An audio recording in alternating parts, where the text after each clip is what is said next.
Hello, everybody. Hi, greetings from Singapore. I'm Maria Warner Wong, and I'm really happy to be here today to share with you a bit about myself and my story. Like many of the architects presenting, I also found it quite daunting and difficult to talk about myself after having spent 35 years training to talk about projects, talking about objectively about clients' needs and about what our firm does. So it's a big challenge, but it's even more of a challenge for me because I'm part of a partnership with Wong and we always work together. We work collaboratively, and we never present on our own. There's always part of this team that we collaborate together with.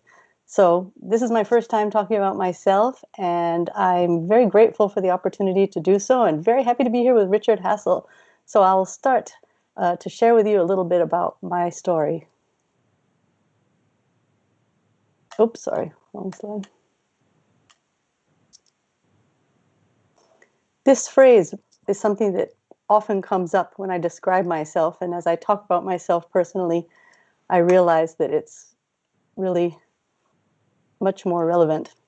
Okay, so as I was saying, this book, a storybook that my mother read to me as a small child, talked about how the world would always be a safe place and the sky would always be blue.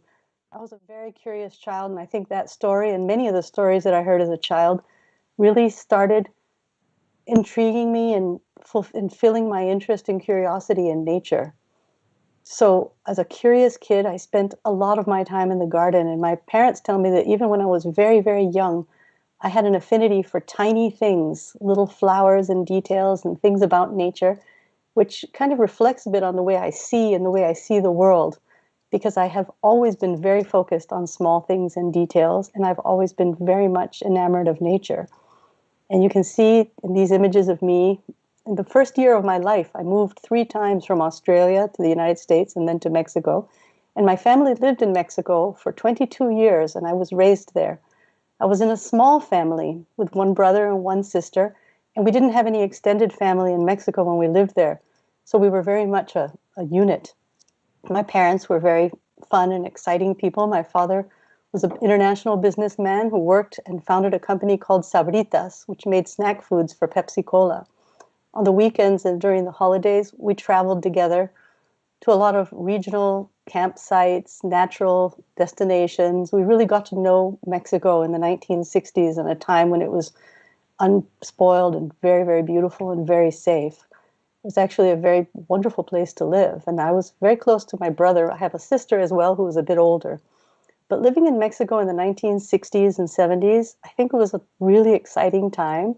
It was a really great, very cosmopolitan city and a great place to be.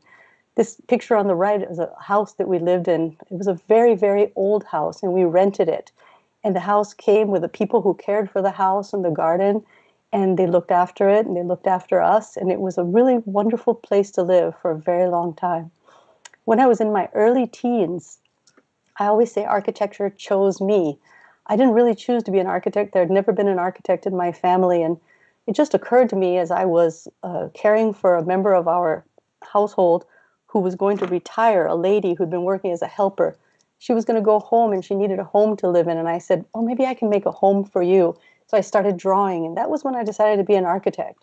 So when I was 18 years old, I enrolled in the Universidad Anáhuac in Mexico City, and I started studying architecture. And I was very influenced by Luis Barragan, by Legorreta and Matias Geritz, and these bold, beautiful regional modernist movement that had been going on in Mexico.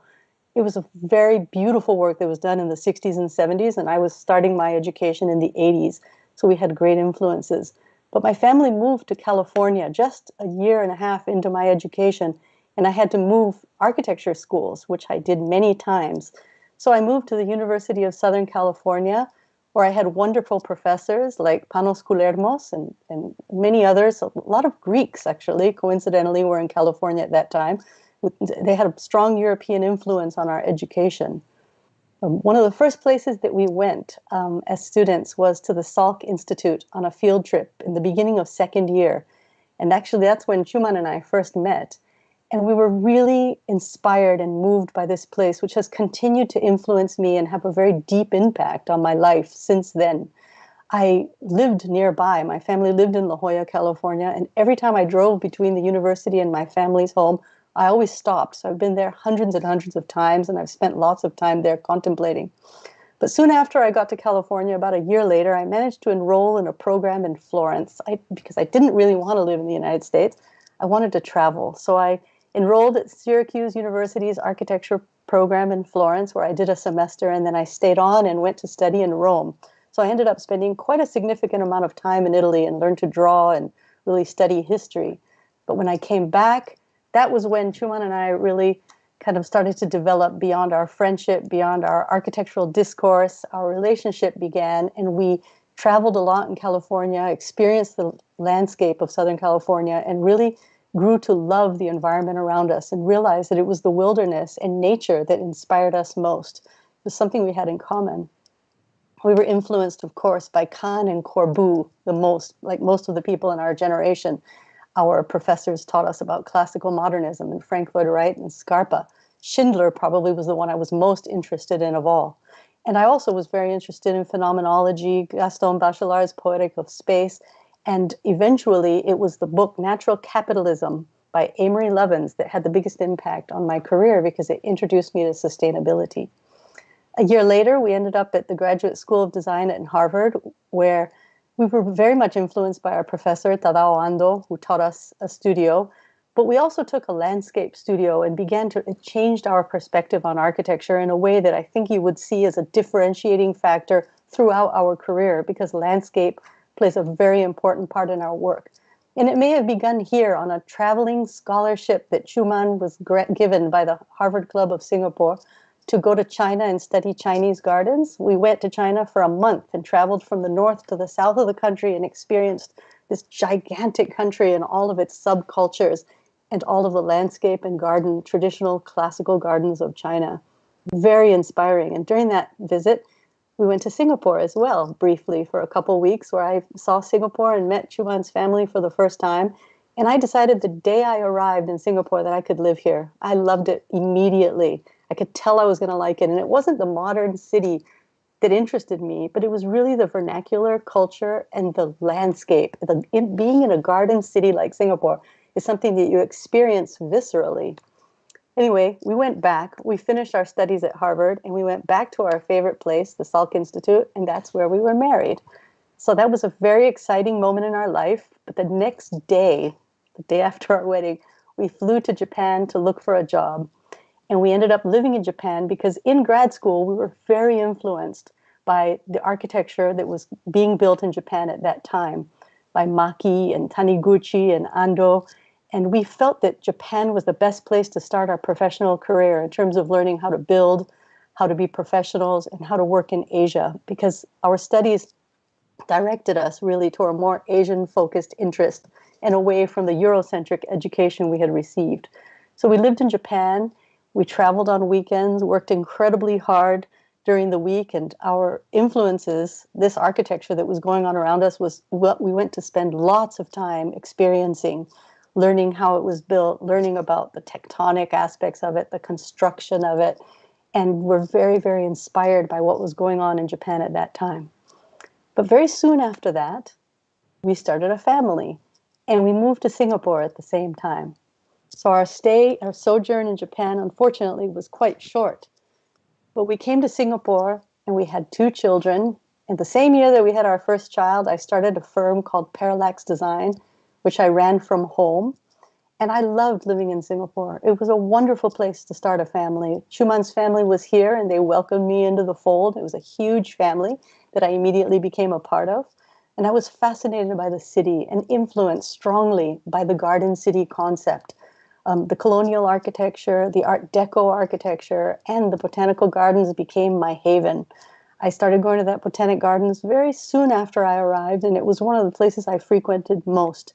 It's always been a healing place for me, and it continues to be my garden and my favorite place to be.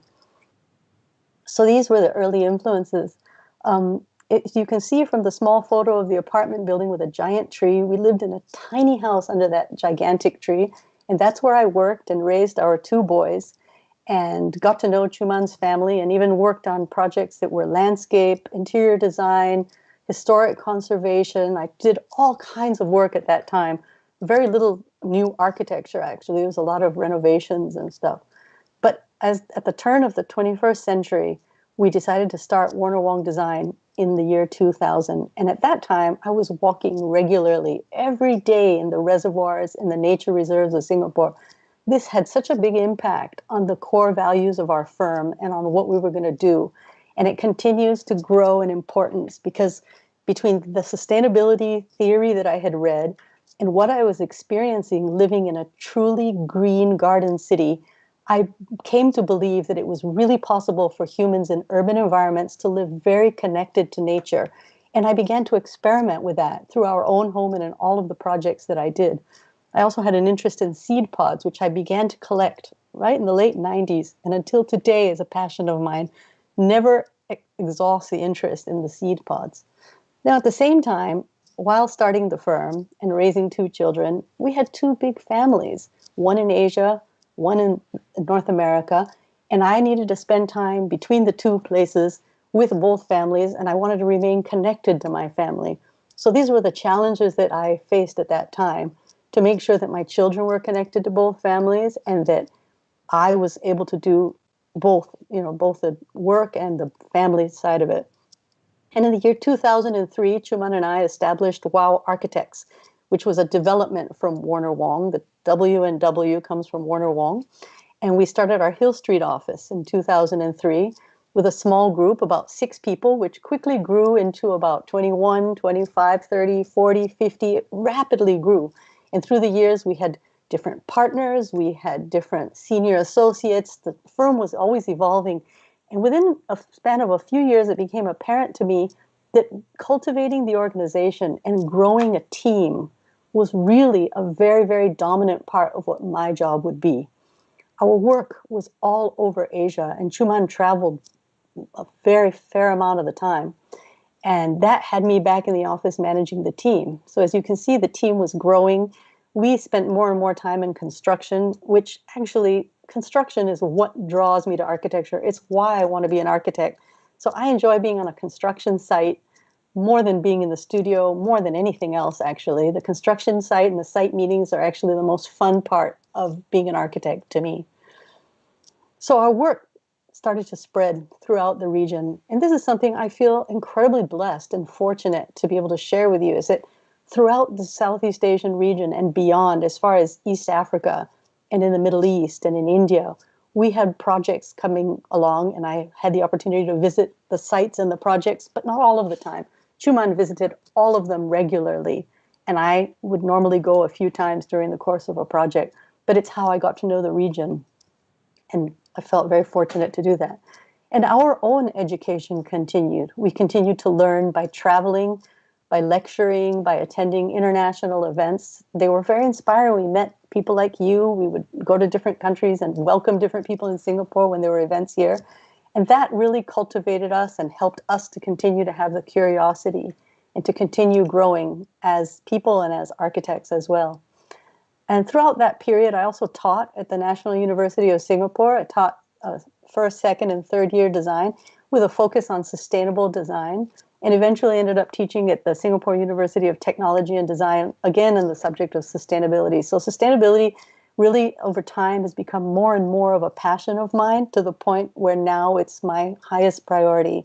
I mean, at this point in my career, having established the firm, having seen it evolve over 20 years, I feel that this is the beginning of the next stage of my career where I can focus very, very deeply on my highest priorities, which are sustainability and bringing people closer to nature and enabling people to see that architecture and design, interior and landscape design together can actually enable people to have a close relationship with their surroundings. But the other thing I have to mention is food. Food has always been a passion and an inspiration. When we travel, wherever we go, we love to experience the regional, local cuisine, the way it's presented, the aesthetics of food, and the way that nature actually plays a part in what we eat. So that's been a huge inspiration throughout my life and continues to be until now. Our family time together, our children, our sons are now adults. We traveled a lot with them to see all the different architectural sites, and it was actually probably torturous for them. But now we have found that traveling to places with more activities, more active things, natural sites is something we share an interest for. So we do travel together more for purposeful leisure. And this is the stage of our life where our passion for the environment, our purpose as professionals and as academics and as architects actually influence, are combined with our work into what we do. So I think that this is really the next chapter of our work. We have seen it in the work that we've been doing for the past 3 or 4 years. All of the projects are now significantly transformed.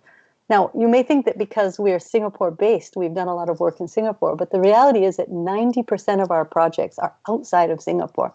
Only now we have our first significant new hotel project right in the nature reserves of Singapore, which is ongoing.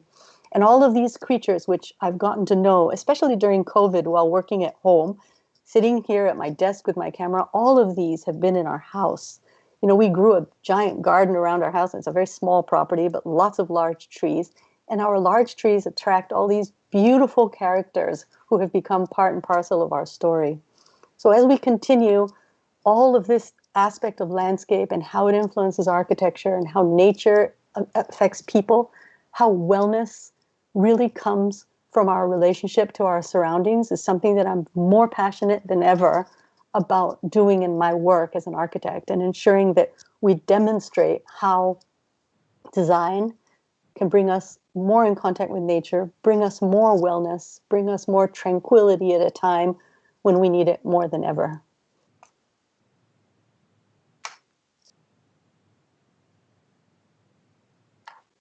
Okay, so there we go. That's great. Okay. Can you hear me, Maria? Yes. Yes, that's great. That's great. Let me double check if Kim can see both of us. Kim, can you tell us something? Is it working? Yes, perfect. Perfect. Maria, thank you for the wonderful presentation. It was amazing. Thank you. Actually, I hope you enjoyed it. 20 minutes was too short. I wish it could be like 40 minutes. Oh, well, good. It was very nice. It was very nice to see how many influences and amazing experiences you had in the past.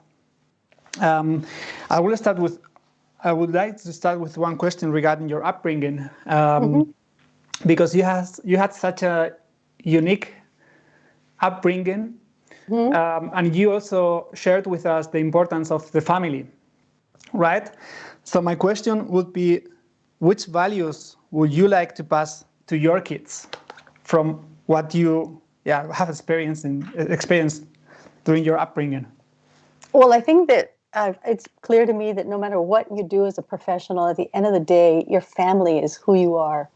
And the values that your family passes on to you are something that you will pass on inevitably to your descendants. So being mindful of what you pass on, it's effortless. You don't have to try to pass it on. It will inevitably be passed on.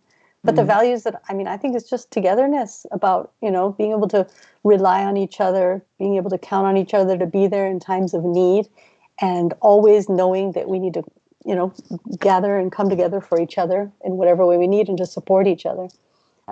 I was very excited about my father's career, and I think our children have been very supportive of our career, and we are equally enthusiastic about theirs. So I think this is just the whole picture of life, and about how the family is a unit, and work is something that brings us a lot of excitement and a lot of joy. Yep. That sounds great. Actually, it was super nice to see the development of the relationship with your partner, and how you met and what you have done together. Actually, it was super nice to see the picture of the wedding. What a nice place. Yeah. Wow. It's an amazing experience. Our favorite place. We always say our family was started there, the Salk Institute. Yep. I have a question regarding your partner, and it is, how is the collaboration with him, and how do you complement each other? We are so different. We have such different values, and yet we're so similar. So sometimes it's in that tiny bit of difference that we find greater difference than there is. And I think that we're very complementary. Our personalities are completely different, and what we do with clients, what we do with our staff, what we do with our organization complements, because we are very different in our skill set. So I think that is I mean, of course, it's very challenging. Any partnership is challenging. A partnership where you work together is even more difficult, but it's something that you just have to take one day at a time. And I think we're very fortunate to have gone through this adventure together. As you can see from the images, it's been fun. I mean, we've had amazing time together, amazing travels, amazing adventures, and that's just wonderful. Yeah. That's really nice. How do you, in your talk, you've talked a lot about nature. Of course, it makes sense that you live in Singapore, with such a nice nature. And I remember during our preparation call, you were in the botanical garden. Yeah. It must be for you a dream to live in Singapore. Can you imagine living somewhere else than in the tropics? Well, that's a really good question. It's very difficult for me to imagine living outside the tropics. I feel very much at one with a tropical landscape. I think that in other tropical places, maybe in Costa Rica or in other places in the world, I might fit in. But there's something about this tropical environment that suits me, and I feel totally at home here. So I know I've been in Tasmania, and I've been in places that have forested environments. I think I feel pretty good in any, natural wild environment. But this is the place for me. My roots now have gone deep down into Singapore, and I can just see myself settling here for life. Yeah. That's great. You are at home, right? Yes. And we also see it's just your office, your library. Yep. Actually, this is Chuman's study. Yeah, we each have a study space in the house, and this is his study. You see his libraries over here. And we have different spaces where we can focus and do our work. Yeah, and this is one of them, right up on the roof. Yeah, it's a beautiful contemplative space. When you look back at the development of your office, what is it that you are the most proud of from what you have achieved or created? I think amazingly, somewhere along the way, I realized that the most significant thing that I was doing was actually cultivating a team. So to see the people grow and see how people are transformed and how they support each other. And I have to say that without the people in our firm, Chuman and I could not have done the things we do. You see a lot of us, but behind us, and that's why I show all these images of this team, which has evolved over the years. It's always about the team that's behind us, supporting us.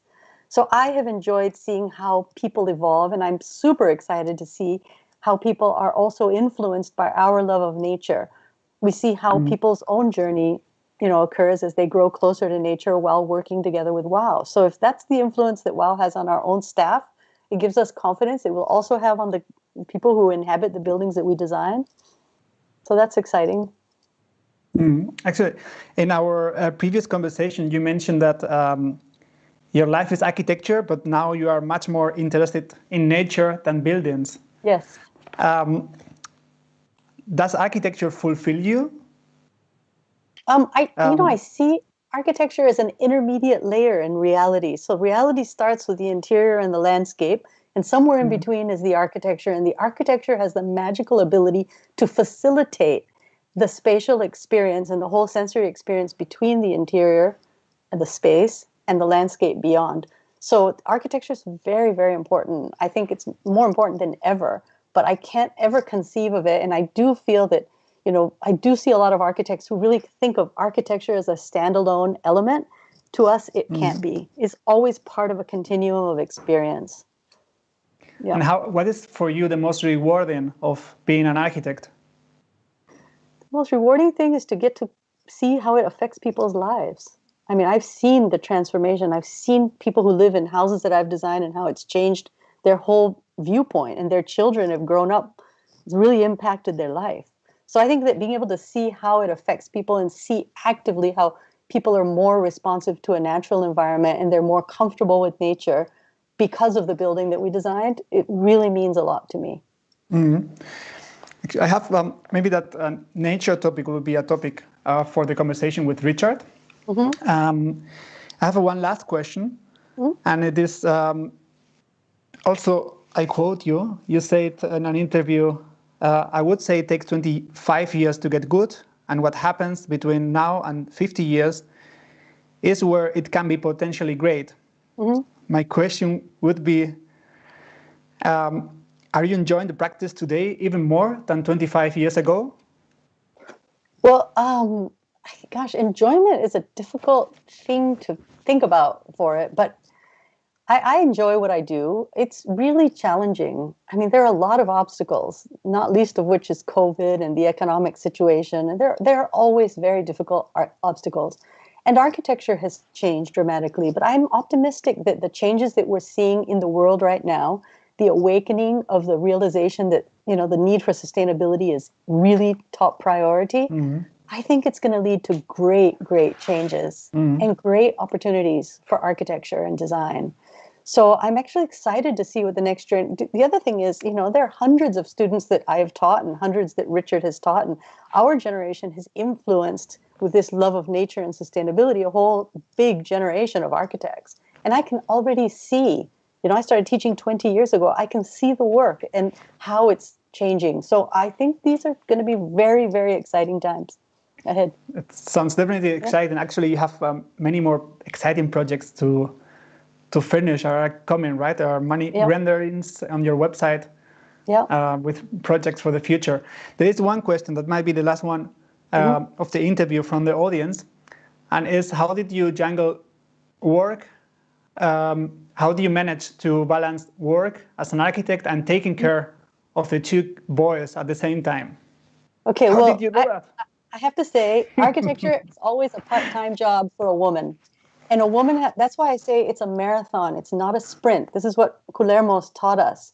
It takes a lifetime to do it and do it well, because especially for a woman who's looking after a family, taking care of aging parents, running a business, managing a team, running your household, teaching students, you can't expect to have the opportunity to be 100% invested in any one thing. So it's always been a part-time job for me. Always. I have to do 100 things every day, and I have to be able to manage my time. And now, actually preparing this presentation, it felt good to look back and see that I actually did quite a lot. I kind of didn't realize I had done so much, especially when I had young kids. And I think it's encouraging for other younger architects to see that they can do it. Just don't think you have to do everything at once. You just do one thing a little bit at a time. And over the course of your whole career, it will build into a lot. You will achieve a lot, but it just takes, that's why I say 25, 35, 45 years to be able to do all the things you want to do. Yeah. That sounds great, Maria. Super nice presentation, a nice interview. I look forward to the round table discussion with Richard. Oh, good. So thank you a lot. Thank you a lot. This was great. Now we are going to introduce Richard. Okay. Thank you, Maria.